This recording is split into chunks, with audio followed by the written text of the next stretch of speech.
Hola, vamos a continuar con el módulo de enfermedades infecciosas. Este es el módulo 6. Les aconsejo que este módulo 6, el 7 y el 8, cuando vean los videos, los hagan en forma continua, porque los tres módulos, 6, 7 y 8, son de enfermedades infecciosas. Iniciamos con el virus herpes. El virus herpes es un virus ADN que afecta tanto piel como mucosas.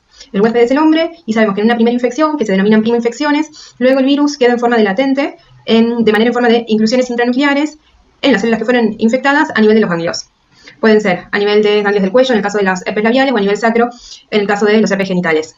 Este virus que está latente en determinadas situaciones, como ser ante una infección, fiebre, menstruación, estrés, traumatismos o incluso el sol, se reactiva.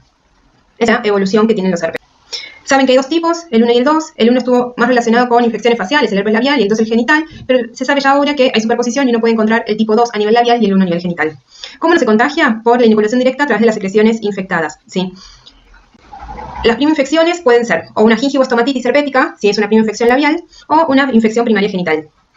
¿Qué se denomina primoinfección? Es la primera infección por el herpes en un paciente que es seronegativo, o sea que nunca tuvo el contacto anterior con este virus. Muchas veces son subclínicas y en relación la infección genital primaria es más sintomática que la oral. ¿Cómo se va a caracterizar la gingivoestomatitis herpética? Se va a presentar principalmente en niños. Entre 1 y 5 años, tiene un corto periodo de incubación de 4 o 5 días e inicia un paciente con fiebre, adenopatías, dolor a nivel oral que le dificulta la alimentación, halitosis, y uno va a ver que presenta vesículas en forma de ramillete distribuidas en la lengua, puede también compromiso de faringe y de paladar. Tiene una recuperación a los 15 días. Y dentro de los diagnósticos diferenciales de esta gingivoestomatitis herpética, que uno siempre tiene que sospecharla en los niños, los diagnósticos diferenciales son con difteria, faringitis estreptocóxica, la herpangina y cuadros de candidiasis severa. En otras formas clínicas de presentación es el panadis herpético, la erupción variceliforme de Kaposi, que es, miren en las imágenes, primero, la inferior de la derecha es un panadis herpético. Y las otras dos imágenes, la primera de la izquierda y la del medio, son erupciones variceliformes de Kaposi, que es el virus herpes simple diseminado en pacientes o con dermatitis atópica o con algún grado de inmunodepresión. Hay también manifestaciones oculares y el herpes genital. Las recurrencias son cuadros más leves y de menor duración, ¿sí? Que el paciente inicia con sensación de quemazón, prurito y luego aparecen las vesículas. ¿Cuál es la característica de los herpes? Es que aparecen vesículas agrupadas sobre una piel eritematosa, ¿sí? Estas vesículas, que eran las lesiones que tenían contenido líquido, que son pequeñas, cuando se rompen generan erosiones y luego se cubren de costras. En general, las recurrencias no suelen acompañarse de síntomas generales y a los 7-10 días curan.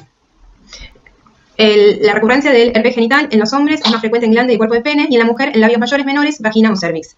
Las recidivas, ¿a qué se denomina recidivas? Es cuando uno tiene más de 6 episodios al año. En cuanto a la relación de la infección por herpes y el embarazo, el último trimestre es el momento en que hay mayor riesgo de transmisión de la... Entonces, el diagnóstico de herpes es clínico. Miren la imagen. Vesículas agrupadas sobre una base eritematosa. Ya con la clínica es suficiente para hacer diagnóstico. Ante dudas, se puede hacer un raspado y un extendido del contenido de esas vesículas en un portaobjeto y mirarlo en microscopio, que eso es el sitio diagnóstico de Zank.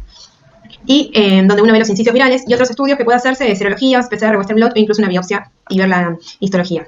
En cuanto al tratamiento, va a ser distinto el tratamiento en la primoinfección, en las recurrencias o en las recidivas o incluso en pacientes con alguna inmunodepresión. En las primoinfecciones, como son cuadros más sintomáticos, los tratamientos son de 7 a 10 días.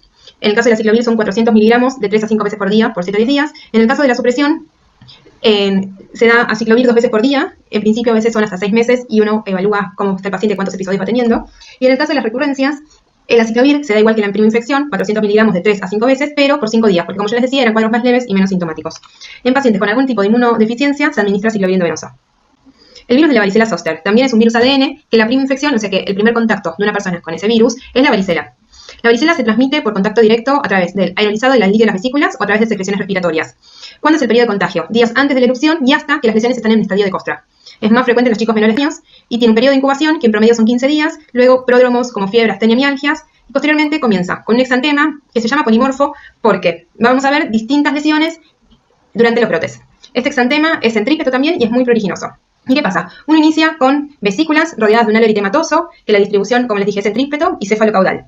En los primeros 5 o 6 días, con los episodios de fiebre, continúa habiendo brotes de estas vesículas y como es muy pruriginoso, o la persona que tiene en este momento la varicela, el niño, se rasca. Entonces uno va a ver en un momento esa vesícula, cómo se rascó, se erosionó y ve la erosión, y cuando ese contenido líquido se seca, ve las costras. Por eso es un exantema polimorfo, porque en los primeros 5 o 6 días hay brotes todos los días de vesículas y cuando uno se fue rascando, aparecen erosiones y costras.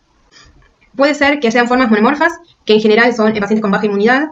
Es frecuente que haya sobreinfecciones y dentro de las complicaciones más comunes en los adultos es la neumonía. Y lo importante es que no se administra ácido acetilsalicílico en los niños por el riesgo del síndrome de Reye. Hay 3 grupos de riesgo, que son los inmunocomprometidos con deficiencia de la inmunidad celular, las embarazadas y 2. El diagnóstico de varicela es clínico, o sea, en general son niños menores de 5 años que empezaron con un cuadro de fiebre astenia y después empiezan con un exantema muy pruriginoso, cefalocaudal, centrípeto, con vesículas sobre una piel eritematosa, que en los primeros días continúan teniendo vesículas, pero como pica, uno ve que tiene vesículas, erosiones y costras. El diagnóstico es con esta clínica. Ante dudas, se puede hacer biopsia, se puede hacer hisopado, se puede hacer inmunofluorescencias, PCR también de las lesiones, o incluso solicitar IgM-IgG durante el periodo agudo y el de convalescencia. El tratamiento en los chicos es sintomático, ¿sí? Recuerden no dar ácido acetil salicílico y en qué casos uno da ciclovir. Primero, en cualquier persona mayores de 12 años. Después, en pacientes que tengan alteraciones cutáneas crónicas o pulmonares, en los que tengan tratamiento crónico con ácido acetil salicílico, en los que hayan hecho tratamiento con corticoides, ya sea también en las formas inhaladas. En las embarazadas es controvertido y en los que tienen alguna inmunodeficiencia se les da el aciclovir perendovenoso, ¿sí? ¿Por qué se les da aciclovir a estas personas? Porque tienen mayor riesgo de hacer cuadros. ¿Y cuándo? Este virus de varicela zoster. Uno tiene una prima infección que pudo haber tenido la varicela o bien fue asintomático, que es lo menos frecuente. Queda el virus en latencia, en los ganglios, y ante un determinado estímulo se reactiva en forma de herpes zoster. ¿Cuáles son los pacientes que tienen mayor riesgo de una reactivación? Pacientes añosos con inmunodeficiencia celular, pacientes trasplantados, HIV, de género femenino, la raza blanca, el La clínica es pacientes que inician con dolor, prurito o hiperalgesia y luego de eso comienzan con una erupción, que es maculopapulosa eritematosa, y sobre la cual se van a sentar vesículas, que estas vesículas también posteriormente se erosionan y forman costras.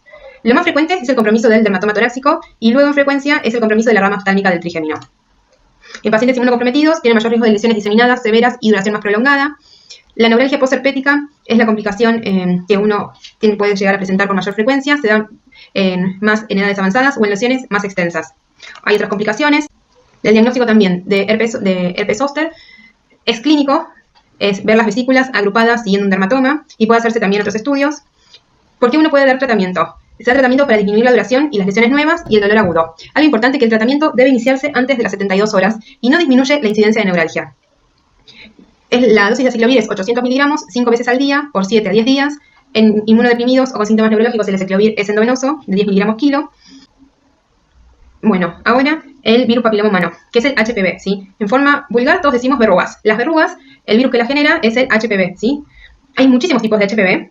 Como sabemos, afectan piel y mucosas y el contagio es contacto directo. Lo más importante es que algunos serotipos tienen potencial oncogénico, que son el 16, el 18, el 31, 33 y 35.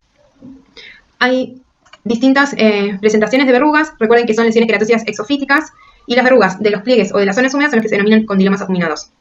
Verrugas hay de tipo vulgar, que es la que estamos viendo en el dorso de las manos. Tenemos verrugas plantares, que son dolorosas, que se asocian a defectos ortopédicos. Verrugas planas, que son más frecuentes en los niños, en la cara, las verrugas genitales. El diagnóstico de verrugas clínico, ¿sí? Uno ve esa lesión exofítica, hiperqueratósica y hace el diagnóstico. Ante dudas, puede hacer estudios complementarios y en una biopsia de una verruga, uno lo que ve son los coilocitos, que es esa imagen que ven en la filmina. ¿Qué es el molusco contagioso?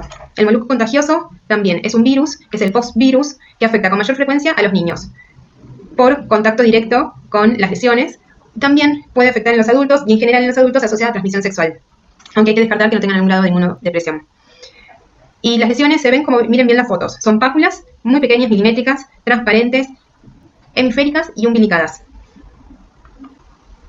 En pacientes HIV pueden haber localizaciones cefálicas e incluso pierden la morfología habitual, ¿sí? Pueden ser solo unas, más grandes, y en esos casos hay que descartar con otras lesiones, con otras enfermedades que generen lesiones similares como citoplasma y criptococos. El tratamiento del molusco, el ideal es sacar la lesión, se curetea. Puede haber remisión espontánea en algunos casos, como es muy contagioso, la recomendación es el curetaje. Y después hay otros tratamientos que se pueden hacer como criocirugía, que es la aplicación de nitrógeno a muy bajas temperaturas, imiquimod o tricloraceto.